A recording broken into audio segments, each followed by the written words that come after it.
Bonjour à tous et bienvenue sur la chaîne Astro pour un nouvel épisode consacré aux accessoires optiques. Aujourd'hui, je voudrais vous parler des lentilles de Barlow. Ça fait plusieurs mois que je vous en parle et enfin, aujourd'hui, l'épisode sort. Une lentille de Barlow, c'est quoi? C'est tout simplement un cylindre avec une lentille divergente et qui vous permet de multiplier le grossissement initial d'un oculaire. Et donc ces lentilles de Barlow vous sont proposées par les constructeurs, souvent sous la forme de lentilles de Barlow qui ne sont pas toujours de très bonne qualité, mais au moins avec deux oculaires plus une lentille de Barlow, vous avez 4 grossissements possibles, et donc ça commence déjà à vous permettre de vous adapter un petit peu aux différentes cibles. Donc assez rapidement, vous vous rendez compte que ces lentilles de Barlow ne sont pas de très bonne qualité, et vous vous posez la question, naturellement, d'acheter une lentille de Barlow de meilleure qualité, et puis de changer vos oculaires, c'est assez logique. Aujourd'hui, je vous propose donc de répondre aux différentes questions que vous vous posez à propos de ces lentilles de Barlow.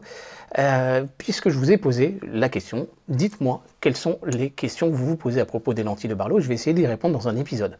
Donc il y a plus d'une dizaine de questions auxquelles nous allons répondre dans cet épisode pour vous permettre de choisir correctement votre lentille de Barlow. Nous allons essentiellement dans cet épisode nous intéresser à l'utilisation des lentilles de Barlow en observation visuelle, mais nous allons parler également un petit peu de la photo planétaire.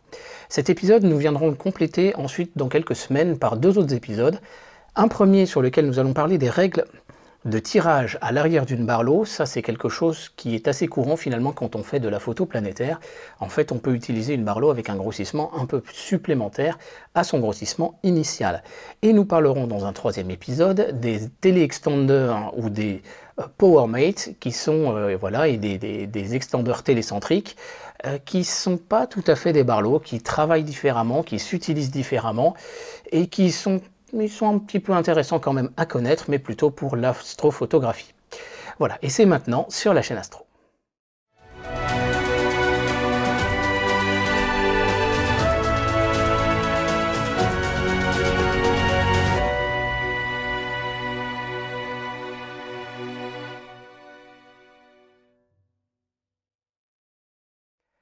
Alors je vous propose de commencer tout simplement par la première question, comment utiliser une lentille de Barlow? Ça va être assez simple. Vous avez mon télescope 215-900 avec un oculaire de 25 mm. En lieu et place, je viens placer la lentille de Barlow. Vous voyez quelquefois elle ne rentre pas jusqu'au bout. Et ensuite, vous placez votre oculaire. On vissera bien évidemment les différentes bagues et vous refaites la mise au point. Normalement, les lentilles de Barlow, si vous les enfoncez jusqu'au bout, vous n'avez quasiment pas de modification de mise en point à faire et c'est fort heureux, et bien évidemment elles sont en fait conçues pour. Il existe des tonnes et des tonnes de modèles de lentilles de Barlow. Je vous donne un exemple à l'écran avec à peu près toutes les Barlow que j'ai pu trouver là sur un site marchand, vous le reconnaissez, il n'y a pas de souci. Ça va être un petit peu difficile de vous y retrouver, je le comprends bien, et donc l'objectif de cet épisode, c'est justement de vous permettre de vous y retrouver. Donc ces tonnes de modèles, vous avez des Barlow longues, vous avez des Barlow en 2 pouces, vous avez des Barlow un peu plus courtes, des Barlow de plus ou moins grosse taille et plus ou moins grande qualité. On va essayer de démêler un petit peu tout ça. Vous avez par exemple aussi des Barlow de grossissement différents, 2 fois, 2 fois et demi, 3 fois, 4 fois. Vous pouvez remarquer déjà pour commencer que le rapport entre cette première partie et cette deuxième partie va varier en fonction justement du facteur de grossissement de cette Barlow. On va en parler aussi un petit peu. C'est justement une question assez intéressante. Alors une Barlow, bien évidemment, quand vous allez l'utiliser, eh bien vous allez avoir une image plus ou moins grossie. Donc là, j'ai pris une même caméra planétaire pour photographier un poteau électrique qui se situe à quelques kilomètres de chez moi. Et vous remarquerez par exemple que quand je prends une Barlow 2 fois, pour avoir la même luminosité sur l'image, je dois avoir un temps de pause de 40 millisecondes contre 10 millisecondes avant, 90 millisecondes quand je prends une 3 fois. En fait, il y a une chose qui est très importante à bien comprendre. Quand vous allez utiliser une lentille de Barlow, votre grossissement va être multiplié par exemple par 2 ou par 3, et la luminosité de l'image, eh bien comme vous avez la même quantité d'entrée qui rentre dans le télescope et qui est répartie sur une surface 2 fois plus grande en X, 2 fois plus grande en Y, donc une surface 4 fois plus grande, la luminosité est divisée par 4. Si vous prenez une Barlow 3 fois, la luminosité est divisée par 9. Néanmoins, ne vous inquiétez pas outre mesure, on utilise plutôt une Barlow pour observer des détails sur la Lune, observer des détails sur une planète, et là on est sur des choses quand même assez lumineuses, donc ça ne devrait pas poser trop de problèmes. Sachez que la luminosité est globalement équivalente à l'oculaire de focale équivalente si on utilisait. Là, en l'occurrence, j'utilise un oculaire de 25 mm avec une Barlow 2 fois. Si j'utilise à ce moment-là, non, c'est une 3 fois, pardon. Donc, admettons que c'est un 30 mm avec une Barlow x3, la luminosité de l'image serait la même que si j'utilisais un oculaire de 10 mm de focale. Je divise en fait la focale de l'oculaire par la focale de la Barlow. Voilà, je vous rappelle le principe du calcul du grossissement d'un télescope. Focale de l'instrument divisé par la focale de l'oculaire, mais s'il y a une Barlow, c'est focale de l'instrument multiplié par la focale de la Barlow divisé par la focale de l'oculaire. Mais ça revient à faire aussi focale de l'instrument divisé par focale de l'oculaire elle-même divisée par le rapport de la Barlow. Donc on peut faire la correspondance en fait entre donc un oculaire et sa Barlow. À quel oculaire ça correspond, c'est quelque chose que l'on va utiliser également. Donc ça, c'est déjà un principe de base, effectivement, c'est la question de cette luminosité qui va diminuer. Donc le principe de base d'un télescope, je le rappelle, c'est de former une image aérienne en son plan focal. Donc sur ce diagramme, eh bien, vous le voyez ici, le plan focal, et ensuite vous avez un oculaire qui vient former l'œil, l'image sur la pupille de l'œil. Et donc effectivement, il est important de comprendre que quand on va multiplier le grossissement de la focale de l'instrument avec la Barlow, eh bien, on va multiplier la taille de l'image sur le plan focal et on va diminuer sa luminosité. Donc le principe, il est tout à fait simple. Vous avez votre objectif ici, celui d'une lunette astronomique, donc une lentille convergente et une lentille divergente, et les rayons lumineux, au lieu de converger sur ce point focal initial, ils vont converger un petit peu plus loin. Donc l'objectif, c'est bien évidemment de multiplier la longueur focale de votre instrument et donc son grossissement. La lentille de Barlow, on pourra le rappeler, a été inventée par Peter Barlow, donc en 1834. C'est un mathématicien et physicien britannique. Et donc les grossissements, effectivement, vont dépendre en conséquence de la lentille de Barlow que vous allez utiliser. Donc voici, par exemple, sur une Barlow 2 fois, la Barlow 2 fois, la voici. Donc vous avez finalement une première partie qui se rentre à l'intérieur du porte-oculaire qui correspond à ce f sur 2 qui correspond à la longueur focale de la Barlow, et cette deuxième partie, c'est le deuxième f sur 2 ici. Donc en fait, on considère ici, hein, attention pour la mesure. Une Barlow x3, eh bien, on peut faire la comparaison tout simplement, vous allez les voir physiquement. Vous voyez que la Barlow x3 est plus longue sur la partie supérieure. Et donc ça explique effectivement, c'est ce que l'on retrouve sur ce diagramme. L'objectif d'une Barlow est de ne pas faire trop varier la mise au point, et c'est pour ça qu'on considère justement cette distance en pointillé dans le design de la forme de votre Barlow. Donc vous n'êtes pas obligé de retenir tout ça par cœur, mais comprenez que c'est un petit peu des règles de calcul. On en reparlera de cette histoire-là. Et donc effectivement, en fonction du grossissement de la Barlow, eh bien, le rapport entre la partie FU ici et la distance initiale qui va se rentrer dans le porte-oculaire n'est pas le même. Alors attention, ajouter une lentille de Barlow ne se fait pas non plus sans impact. En fait, il y a plusieurs choses à considérer avec votre lentille de Barlow. Vous rajoutez en fait une lentille dans la chaîne optique. À chaque fois que vous rajoutez un élément dans la chaîne optique, vous avez toujours une petite perte de qualité, et on essayera de chercher le meilleur compromis à chaque fois, toujours dans nos montages finalement. On va pouvoir avoir un ajout d'aberration chromatique. C'est une lentille, donc bien évidemment, les bons modèles de Barlow n'ont pas qu'une seule lentille, ils en ont 2, 3, voire 4 lentilles. On va ajouter de la diffusion, ça c'est toujours inévitable. J'ai fait le test pourtant avec une Barlow télévue qui est très bonne, une 2 fois, entre un oculaire voilà, de 10 mm et un oculaire de 5 mm. Mais donc un oculaire de 10 mm avec la Barlow ou un oculaire de 5 mm sans la Barlow, et bien clairement 5 mm sans la Barlow, la qualité est quand même un petit peu meilleure à cause de ce phénomène de diffusion. Niveau aberration chromatique, je peux vous garantir que les télévues, elles sont très très propres. Donc l'aberration chromatique, c'est quand une étoile n'est plus strictement une étoile, mais un petit arc-en-ciel, un petit trait type arc-en-ciel. On a une perte de luminosité inhérente au fait de traverser du verre d'une lentille, qui n'est pas énorme. Voilà, ça dépend du taux de transmission du verre. C'est une information que vous allez trouver quelquefois sur les fiches techniques où on vous donne un taux de transmission justement qui est de l'ordre de 98, 99%, 97%. Voilà. Ça, c'est pas une notion très importante sur une lentille de Barlow. Vous prenez le moindre filtre, vous avez le même phénomène qui se passe. C'est pas le plus important dans les critères, et d'ailleurs, globalement, les sites marchands ne communiquent pas tellement sur cette information. Voilà, et sachez que la pupille de sortie va être affectée également. Alors ça, c'est pour ceux qui veulent vraiment comprendre comment fonctionnent leurs oculaires.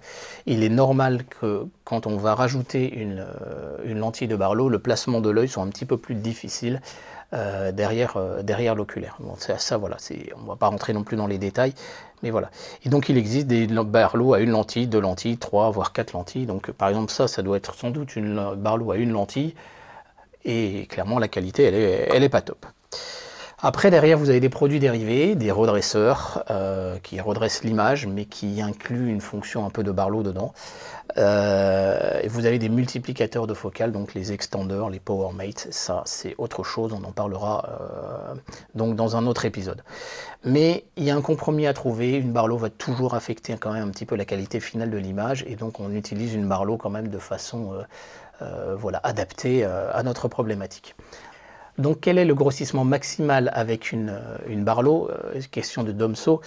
En fait, déjà, si tu ne me donnes pas l'instrument sur lequel tu vas utiliser ta Barlow et les oculaires, eh bien, je ne pourrai pas t'aider pour te dire quelle est la Barlow qu'il te faut. C'est pour ça que je renvoie à mon épisode sur comment bien choisir la focale de ces oculaires, mais également celui de la photo planétaire, si jamais tu veux faire de la photo planétaire. Parce qu'en fait, les règles, elles vont se situer là. Il faut connaître le grossissement maximum effectif de son instrument, et éventuellement, on va acheter sa Barlow en fonction des oculaires déjà existants dans notre panel. Donc ça, voilà, c'est un petit peu la règle. Donc vous êtes plusieurs à avoir reposé la même question. Pastaga, JB et Christophe, vous me posez la question effectivement de la Barlow à utiliser. Donc cette Barlow, voilà, vous la déterminez. Si par exemple vous avez un instrument dont le rapport focal sur diamètre est à 5, donc c'est le cas de JB, c'est le cas de Christophe, et le Orion XT12, bah, ça va être la même chose puisque c'est un 300 mm également de diamètre. Votre rapport focal sur diamètre, il est à f5. Le grossissement maximum pratique d'un instrument comme un Newton, donc à f5, il est obtenu avec un oculaire de 5 mm de focale pour avoir un grossissement de 1 fois le diamètre exprimé en millimètres. Donc là-dessus, si vous avez un oculaire de 10 mm, vous pouvez prendre une Barlow x2. Maintenant, moi, je vous conseillerais d'avoir un oculaire de 5 mm. Si vous avez un oculaire de 15 mm, vous pouvez prendre une Barlow x3. Ça va fonctionner également. L'important, et on va en parler, c'est de choisir un bon modèle de Barlow adapté à vos oculaires. Donc voilà, mais en même temps, je vous dis 1 fois D comme base de calcul. Ça peut dépendre de la qualité du ciel le soir considéré. Ça dépendra également de la qualité de l'instrument. Tous les instruments ne se valent pas non plus strictement. Alors, vous êtes plusieurs à me poser la question, cette fois en photo planétaire. Qu'est-ce que je peux faire avec un 200-800? Qu'est-ce que je peux faire en astrophotographie, etc. Avec un montage ADC de Mondolivier. Voilà, donc 91 Astro et puis Thomas posent un peu le même type de questions. En fait, je vous ai expliqué qu'il fallait trouver le bon compromis. Et là, effectivement, quand il s'agit de faire de l'astrophotographie des planètes, eh bien, on va se heurter à un autre problème, à fort grossissement. On va avoir ce qu'on appelle la dispersion atmosphérique. C'est pour ça qu'on utilise un correcteur de dispersion atmosphérique. Et donc, vous avez un épisode sur la chaîne. Vous avez cet épisode aussi sur la règle d'or de l'échantillonnage, dans lequel je démontre en fait que la base de calcul pour calculer le rapport de votre Barlow, c'est de calculer le rapport focal sur diamètre final du montage en amont du capteur. Donc en l'occurrence 3,438 multiplié par la taille de vos pixels en micromètres. Alors pardon pour les débutants qui ne sont pas très familiers avec ces notions-là. Donc c'est la taille des pixels en micromètres, c'est tout petit, et on va adapter finalement la capacité de l'instrument à discerner du détail par rapport à ça. Et donc effectivement, vous prenez le rapport focal sur diamètre de votre instrument et vous allez diviser ensuite cette valeur que vous avez trouvée.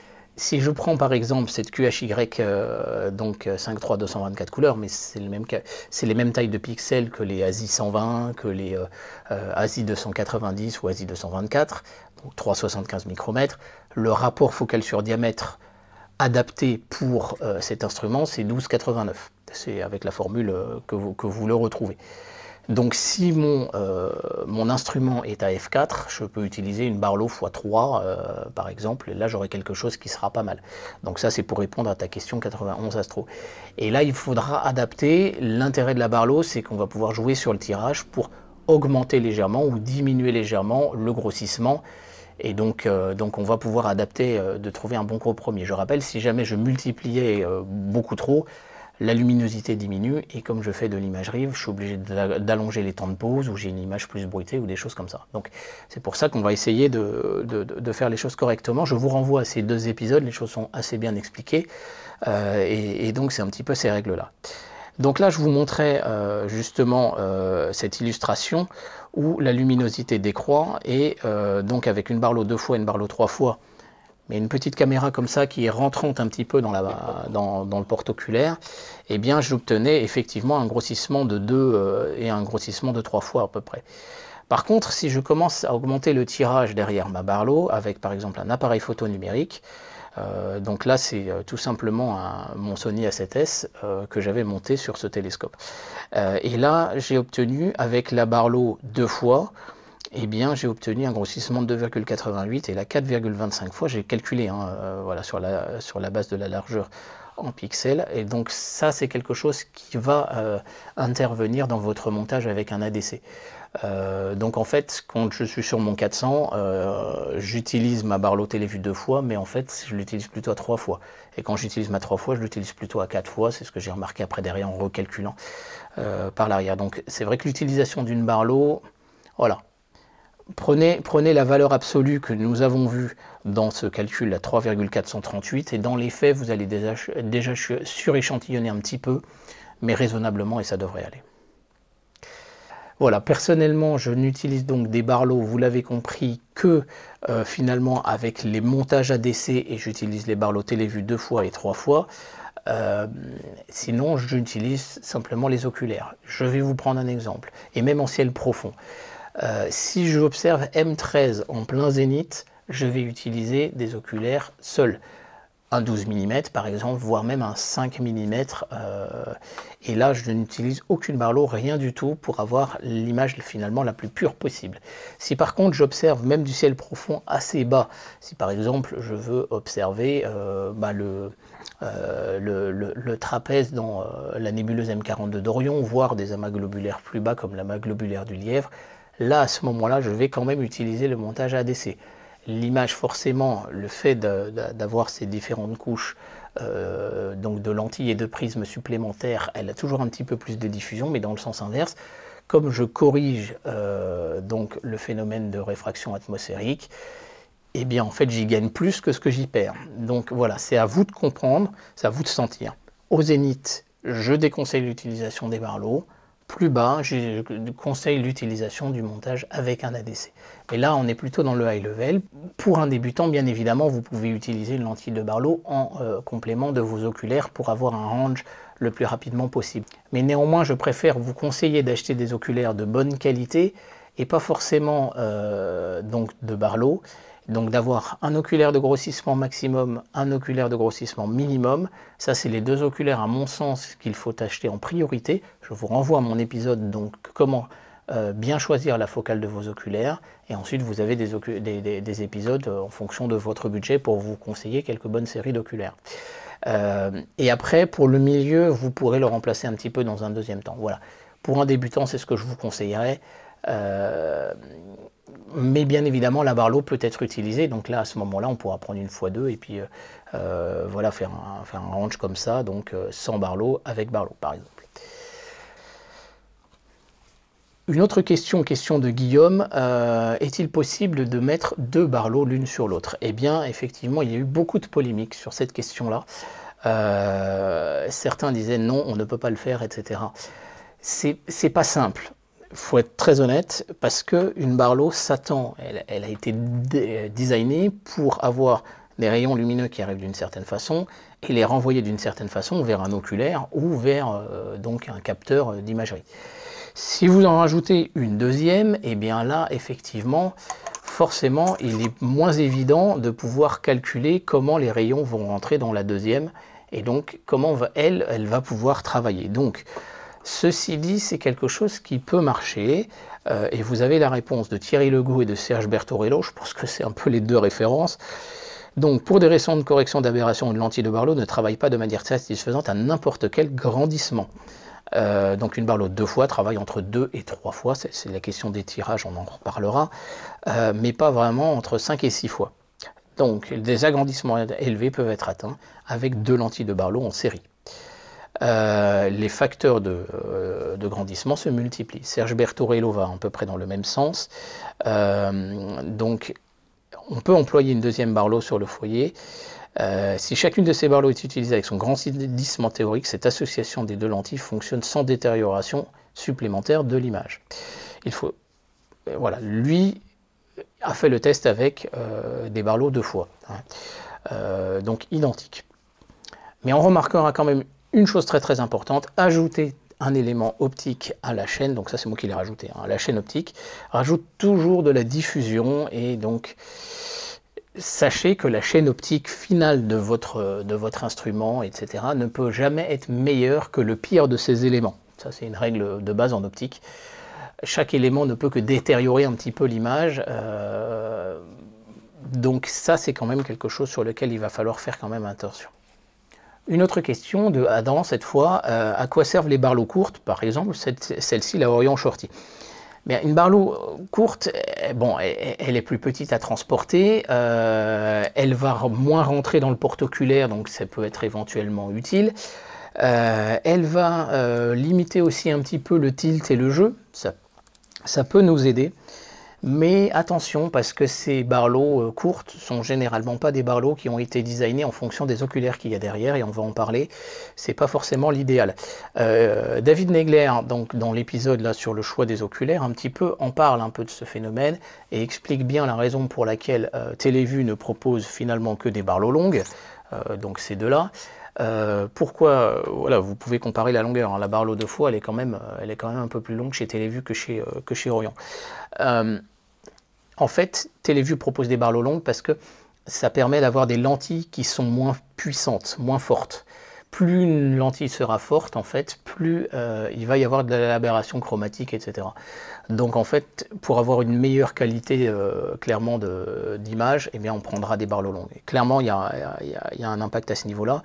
Et après, derrière, effectivement, c'est l'angle d'arrivée des rayons dans les oculaires, et ça a un impact également. À quoi servent les Barlow 2 pouces? Question très intéressante de Bromley-Mel.